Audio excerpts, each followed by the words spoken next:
This is indeed the day of the Lord. It is the day the Lord has made. Today we stand together in the presence of God, brought here by His divine providence. We are on holy ground. Let us rejoice and be glad. Ang salita ng Diyos na ipinahayag ngayon ay may malalim na kahulugan sa misyong ipinagkatiwala sa akin at sa ating lahat bilang bayan ng Diyos.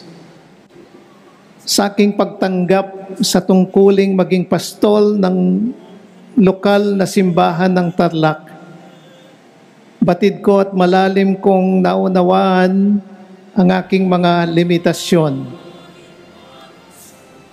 Ngunit nakasusumpong ako ng lakas sa mga salitang ito ni Ezekiel, sapagkat pinagtitibay nito na ang Diyos mismo ang tunay na nangunguna at gumagabay sa kanyang simbahan. Ako ay isang abang instrumento lamang niya. Tinawag upang ipakita ang kanyang pag-ibig at pagkalinga sa kanyang bayan. Sa unang araw ng simbang gabi, tumanggap ako ng tawag mula kay Arsobispo Charles John Brown, ang ating papal nuncio. Sa gitna ng aming pag-uusap ay sinabi niya ang mga katagang babago sa takbo ng aking buhay. Itinatalaga ka ng Santo Papa bilang obispo ng Tarlac. Ako ay nagulumihanan. Humingi ako ng panahon upang manalangin, upang hanapin ang kalooban ng Diyos, upang pagnilayan kung kaya ko ngang yakapin ang bagong banal na misyong ito.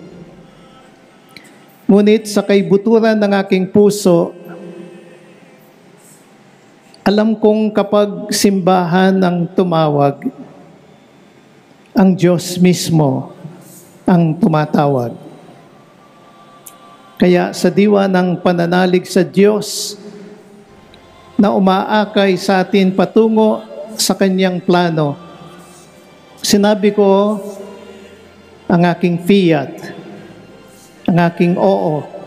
Oo sa kalooban ng Diyos sa pamagitan ng tinig ng Santo Papa.